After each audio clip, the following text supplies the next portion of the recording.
guys, it's Danielle, and I'm here again with my mentor Mike Kevil. And in my last video, we showed you guys softening, and we talked about the fundamentals of softening and what it means to have a horse that is soft and not just light, and how it applies to everything that you're going to be doing under saddle.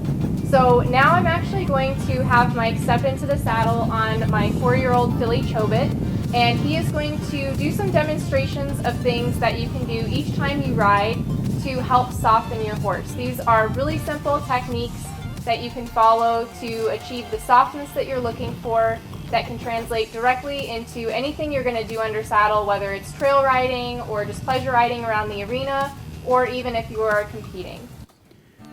Okay, we're going to show you some drills to help with the softening process, but they also help just put more control on your horse, and also it's going to make your horse more flexible. We do some of these drills and we ask the horse to get out of alignment. When the horse is straight, he's all in alignment. And so we're going to ask him to push the shoulder and rib cage around and do some different things. And it puts him out of alignment. The reason we do this is we want to have the control to push him out of alignment, so when we're riding somewhere and he's out, we can push him back in. So we're actually pushing him out to give us the control later to make him back correct how we want. So we'll push his rib cage and hip and the shoulders around and flex his head to give us the control. But when we actually ride, we're not wanting him to be in those weird positions. And that's just like in flexing him.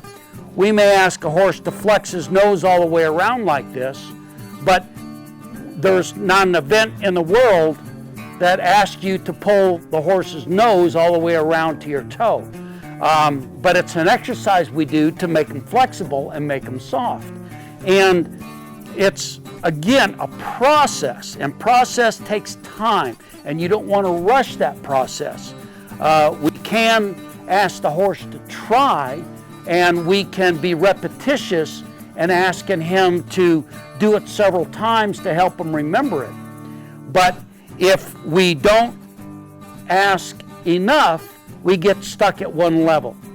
If we ask too much, then the horse gets confused and he'll start fighting us. So it's somewhere in between. Ask him to try just enough and you get a little something done, and then quit so he knows he did the right thing. You can always come back to it, but when he does something, let him relax so he knows he did the right thing. In flexing the horse's nose all the way around, again, we may do that to get some flexibility and some control in them, but that's only the start of it. When you first start working with your horse, you may flex their head back and forth like that to get some flexibility, but the whole point of riding a horse is getting them to flex as much as we want while we're actually doing something. So this is the next step. We're actually going to have them go around here, follow their nose, and follow their nose means if their nose points this way, they should go right where it's pointed. That is something that we're going to change, in that I'm going to exaggerate that nose, but I still want them to follow the same circle they're following. And then I'll give their nose back.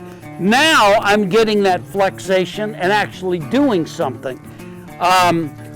If you did this all the time, then when you want to turn real sharp and you would go to do this to turn them, your horse would keep walking how you've been doing that drill. So you don't want to just practice that. You do want him to actually follow the nose, so when we pick up, they follow the nose and will go in the direction that you're pointing the nose. But when I do this, I'm going to use just a little inside leg, just a little, and get them to flex and then go straight. And if they do good, then I may follow up. My next move is to get them to follow that nose. So they learn, hey, I might flex them, and I might ask them to follow their nose, and they need to pay attention to which one I'm doing. Now we'll do it this other way, same thing. I'm going to get them where she follows her nose, and then I'm going to use a little inside leg and get them to exaggerate it. And now I may ask her to follow her nose again. Now, we always want a horse to look and arc in the direction they're going. But sometimes when we get out doing things, the horse will, especially in neck reining, when you first start neck reining, people pull across the neck, and that's what happens. The nose goes to the outside.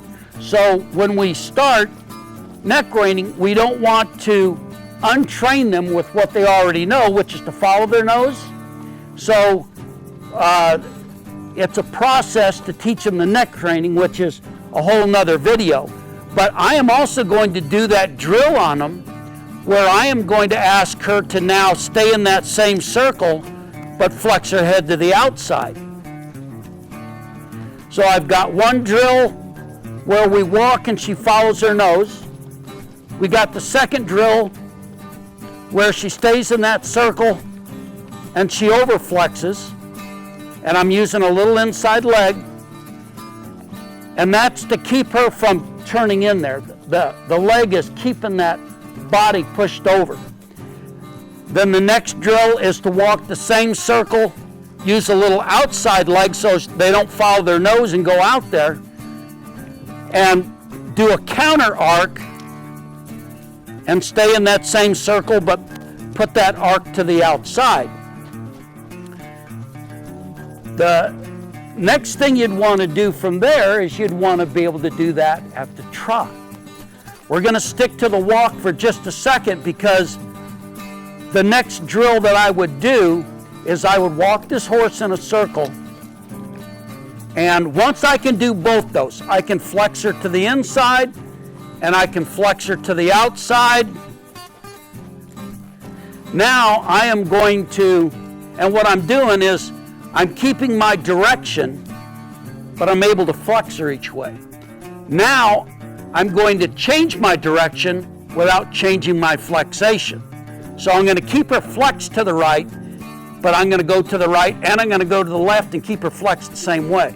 Because here I'm going the same way, but changing her flexation. So it sounds a little confusing, but the way that we just saw, we're doing one direction and flexing each way, to the inside, to the outside.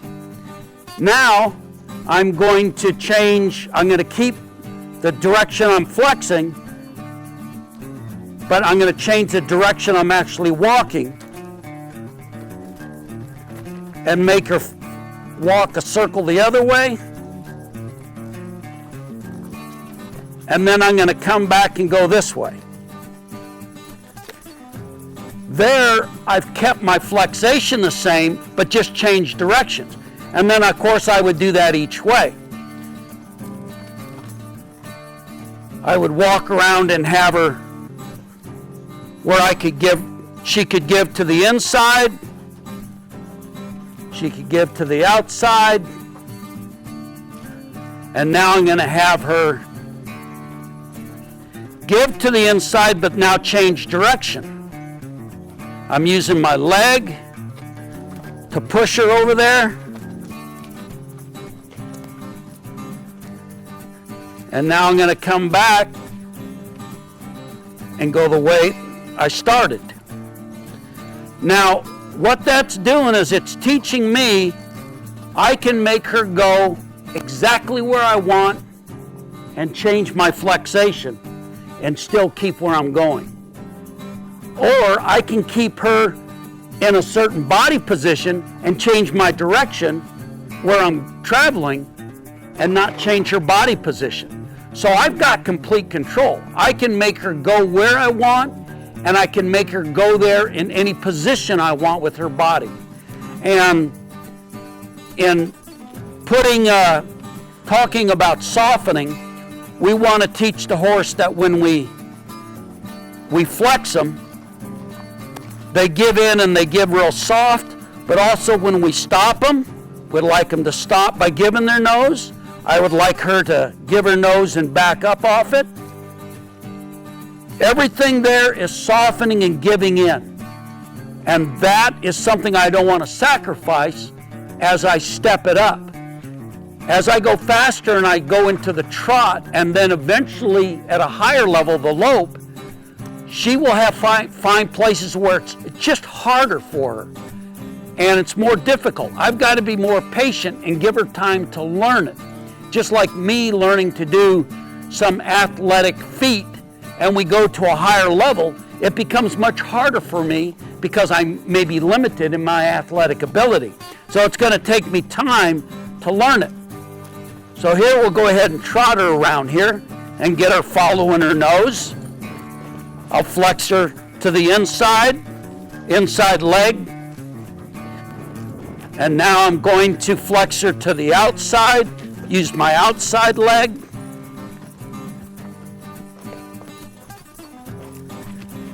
And now we're going to do the next drill, which is I'm going to flex her to the inside, but then make her at the trot. Didn't quite make the turn. She broke out of the trot.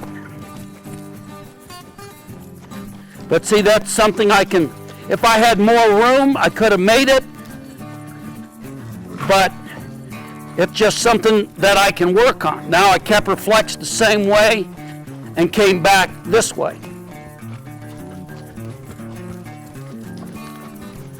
Flex her this way.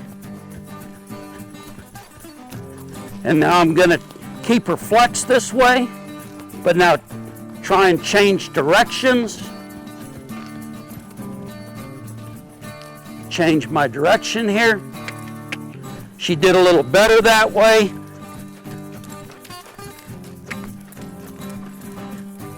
Come back around here and now change my direction.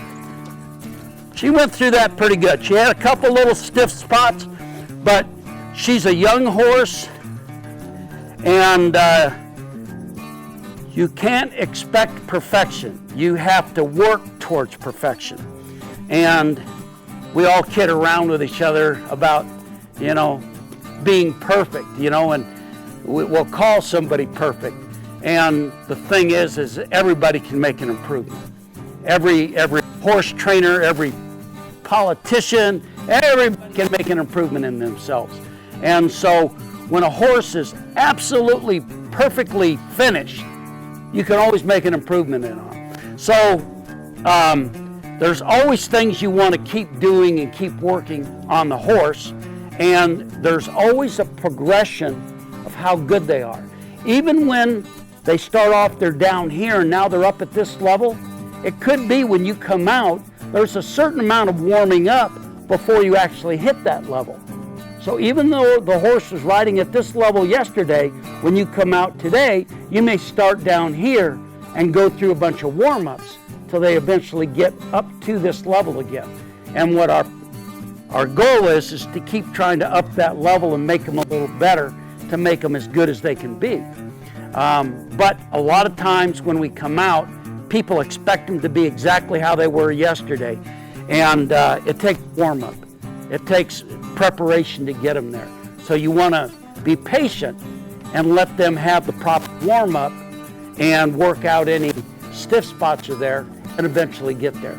But if you do some of these drills, it's going to give you more control of the horse's body, the direction you're going, and the shape that body is in when you get wherever you're going.